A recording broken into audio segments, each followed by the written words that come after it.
Nem olhos viram, nem ouvidos ouviram, nem jamais penetrou em coração humano aquilo que Deus tem preparado para aqueles que nele esperam. Nós damos continuidade à nossa leitura comentada do livro de Atos dos Apóstolos, já no capítulo 15. Vamos ler a partir do verso 1. Diz assim: alguns homens desceram da Judéia para Antioquia e passaram a ensinar aos irmãos: se vocês não forem circuncidados, conforme o costume ensinado por Moisés, não poderão ser salvos. Isso levou Paulo e Barnabé a uma grande contenda e discussão com eles. Assim, Paulo e Barnabé foram designados juntos com outros para irem a Jerusalém tratar dessa questão com os apóstolos e com os presbíteros. A igreja os enviou e, ao passarem pela Fenícia e por Samaria, contaram como os gentios tinham se convertido. Essas notícias alegravam muito a todos os irmãos. Chegando a Jerusalém, foram bem recebidos pela igreja e pelos apóstolos e pelos presbíteros, a quem relataram tudo o que Deus tinha feito por meio deles. Então se levantaram alguns do partido religioso dos fariseus que haviam crido e disseram: é necessário circuncidá-los e exigir deles que obedeçam à lei de Moisés. Os apóstolos e os presbíteros se reuniram para considerar essa questão. Depois de muita discussão, Pedro levantou-se e dirigiu-se a eles: irmãos, vocês sabem que há muito tempo Deus me escolheu dentre vocês para que os gentios ouvissem dos meus lábios a mensagem do Evangelho e crescem. Deus, que conhece os corações, demonstrou que os aceitou, dando-lhes o Espírito Santo como antes nos tinha concedido. Ele não fez distinção alguma entre nós e eles, vistos que purificou os seus corações pela fé. Então, por que agora vocês estão querendo tentar a Deus, pondo sobre os discípulos um jugo que nem nós, nem nossos antepassados conseguimos suportar? De modo nenhum. Cremos que somos salvos pela graça do nosso Senhor Jesus, assim como eles também.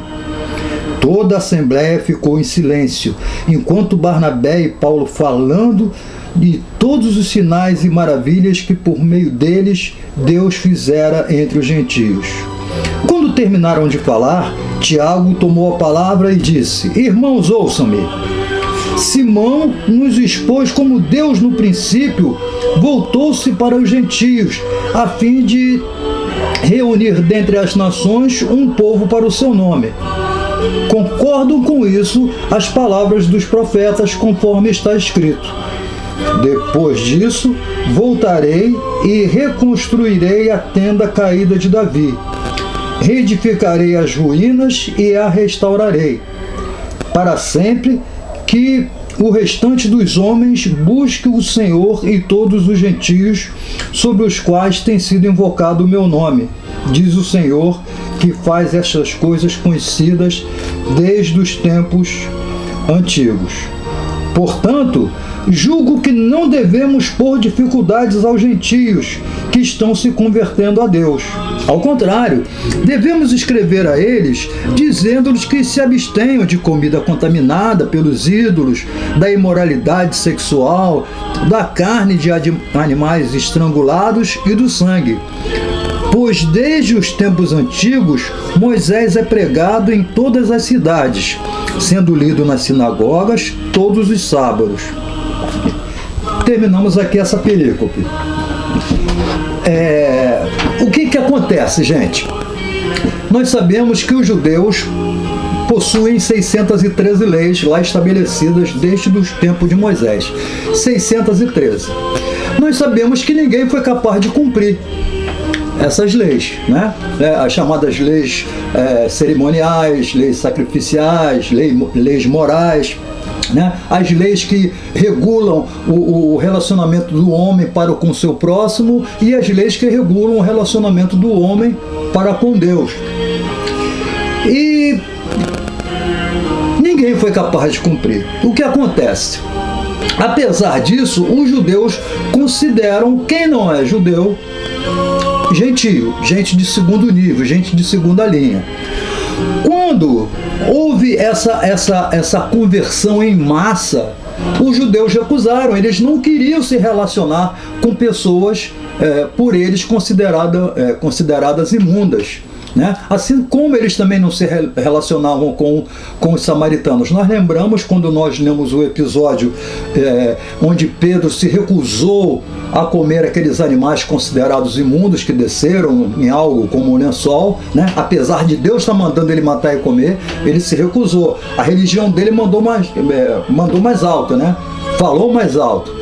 E quando ele vai para a casa de Cornélio, obedecendo a voz, ele vai, mas vai muito a contragosto. Um judeu entrar na casa de um gentio, ainda mais Cornélio, que era líder do exército inimigo, ficou complicado para Pedro, mas não teve jeito, ele foi a contragosto. Então há essa rejeição natural.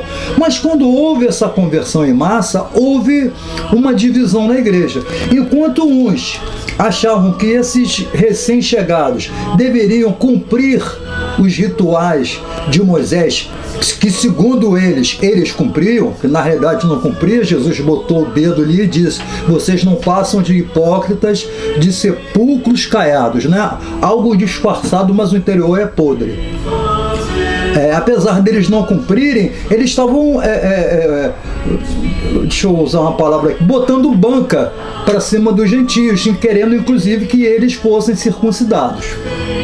Então houve essa discussão. Até que nessa discussão, Tiago, que era um judaizante, né? Ele levanta no meio da assembleia e cita um profeta, no caso aqui foi Amós. Ele cita Amós, onde Deus fala sobre restauração, onde Deus fala em restante dos homens, quer dizer, novamente se cumprindo aquela profecia que o evangelho seria espalhado por toda a terra. E Tiago, a meu ver, cada qual tem direito à sua opinião, você também pode ter a sua opinião, mas a minha opinião, do que eu estou lendo aqui no texto, o tom conciliador de Tiago foi um tom meio que político. Ele não pendeu nem para um lado nem para o outro, ele buscou um meio termo. Ele não disse proíba, mas também não disse permita que venha, né? Ele colocou restrições. De que restrições são essas?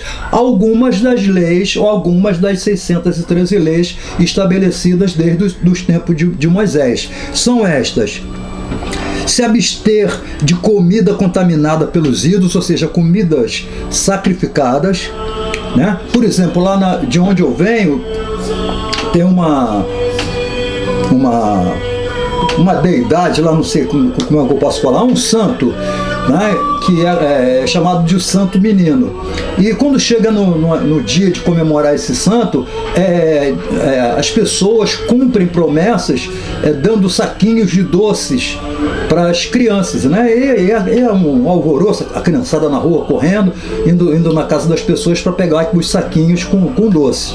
Esses saquinhos são sacrificados a esses santos, né? É um exemplo, eu só estou dando um exemplo. Na Bahia, por exemplo, é muito comum distribuírem determinados tipos de comida que são antes oferecidas às entidades lá que eles cultuam. E isso aí é muito comum em várias religiões, inclusive no judaísmo, eles proíbem porque no paganismo isso era comum. Nas nações que viviam em volta de Israel, havia esse tipo de ritual de oferecer comida para os deuses, né? E depois sim eles comiam. Isso é muito comum em várias religiões.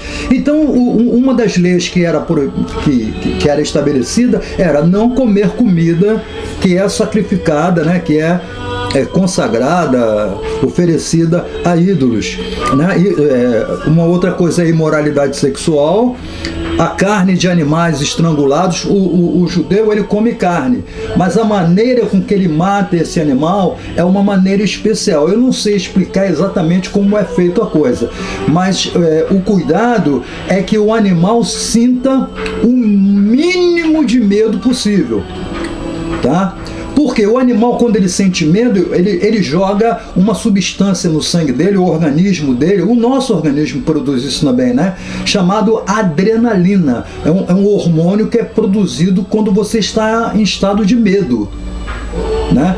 Existem até animais assim que defecam, urinam, né? De medo. Então o judeu tem o cuidado de matar o animal sim, mas que ele sinta o mínimo de medo possível. Se possível, não sinta nem medo nenhum. Ou que a morte seja o mais rápido possível. Mais rápida possível. Então, comida de animal sacrificado também é vetada. O que mais aqui? Ele está dizendo que esse tipo de coisa desde Moisés que é considerado. Então o Tiago não proíbe, mas ele coloca algumas restrições, tá? Justificando que isso seria uma prática judaica. Você sabia disso? Você sabia que havia esse atrito entre judeus e gentios? Você sabia por que havia esse atrito entre judeus e gentios? Sabia que Jesus era judeu? Paulo era judeu? Pedro era judeu? A maioria aqui, a grande maioria aqui, eram judeus. Você sabia disso? Sabia desse conflito? Dessa crise? Você sabe o que é circuncisão? Se você sabe, eu vou te dar uma dica. Se você sabe, eu vou te dar uma dica. Existe um curso chamado Conhecendo Deus através da Bíblia. Você deve fazer, você que conhece, você que sabe tudo isso, você deve fazer esse curso. Olha, é um curso grátis, é um curso online, da idade de 7 anos de idade. A partir do momento que a criança já começa a ler, ela já pode fazer esse curso até os 107 anos de idade. Enquanto ela puder ler, enquanto essa criança de 107 anos ainda puder ler, ela pode fazer esse curso, tá bom? É um curso totalmente grátis. Basta você ligar para mim, dar o seu nome, o seu contato, que a gente combina uma maneira do material chegar para você e você vai assistir às aulas online. E se houver necessidade de aula de reforço, você também vai ter. É só ligar, olha, preciso de aula de reforço, não entendi essa aula, não entendi essa situação. É só ligar que a gente, com o maior prazer, inteiramente grátis, vai passar isso para você. Se você também quiser uma visita, é só ligar que a gente vai na sua casa, ler um texto da Bíblia com você, orar com você, com a sua família, bater um papo, tá? Contar história, rir um pouco, tá bom? Agora, uma coisa importante que eu quero falar para você. O hemonúcleo está com carência de sangue, né? E como eu disse ontem, Jesus deu o sangue dele para salvar a nossa alma. E nós podemos dar o nosso sangue para salvar vidas. E você tem a oportunidade, você que é saudável, vai lá no hemonúcleo. Chegar cedinho, de 7, deixa eu confirmar aqui, é de 7 até as 12h30. Até as 12h30, aqui em Cruzeiro do Sul. Até as 12h30 você pode chegar, mas é bom chegar um pouquinho antes, chega no máximo meio-dia, tá? E ainda porque você não deve comer nada muito pesado, né? Acorda, toma um cafezinho, um biscoitinho, uma coisa bem leve e vá para lá, e depois que você doar o sangue, aí você compensa, tá bom? Vale a pena, salvar uma vida vale uma pena, vale a pena, tá bom? Agora eu queria pedir a você uma coisa, divulgue esses vídeos, são muitos, ó, tem vídeo desde lá do tempo de Lucas, eu vou explicando versículo por versículo, desde o tempo de Lucas, é só você entrar lá, Cristianismo em Foco, aí tem todas as aulas ali, aí você pode voltar e rever quantas vezes quiser, tá bom? E uma outra coisa, tem uma tarja vermelhinha escrita assim, inscreva-se, aperte esse botão, aí ele vai mudar a cor e vai deixar de ser inscreva-se, vai aparecer inscrito. É totalmente grátis e você me ajuda no meu status dentro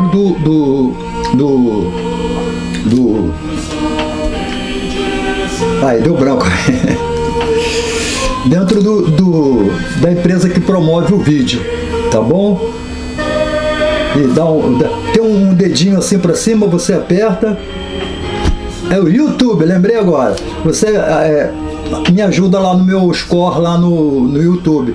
E compartilhe com seus amigos. Tem um dedinho para cima, você aperta ali, que vai me ajudar também. Inscreva-se, você aperte ali, fale para os seus amigos, para os seus parentes. Reveja o vídeo quantas vezes você quiser. Tendo dúvida, liga para mim, tá? Eu vou deixar aqui o telefone aqui de Cruzeiro do Sul, 3322-4318. Vou repetir, 3322-4318. É o telefone lá do Hemonúcleo. O Hemonúcleo fica lá no centro da cidade, ali perto da maternidade, ali perto daqueles laboratórios que tem por ali no alto, né? O Hemonúcleo fica ali. Chega lá cedinho, é uma picadinha, não dói nada, não precisa ficar com medo e você vai estar salvando uma vida, tá bom? Porque tem muita gente precisando de sangue, tá bom, pessoal? Dar sangue é uma prova de amor. Aí você vai tirar foto lá com o pessoal, aí vai ajudar as pessoas e ter a consciência do dever cumprido é uma coisa muito boa. Deus abençoe você. Nem olhos viram, nem ouvidos ouviram, nem jamais penetrou em coração humano aquilo que Deus tem preparado para aqueles que nele esperem. Não esqueçam, aperta o dedinho aí para cima, o like, né, o joinha, e inscreva-se e compartilhe com seus amigos, com seus parentes. Palavra de Deus na sua casa e de graça. E não se esqueça o curso, Conhecendo Deus através da Bíblia. Tá bom? Deus abençoe. Tchau.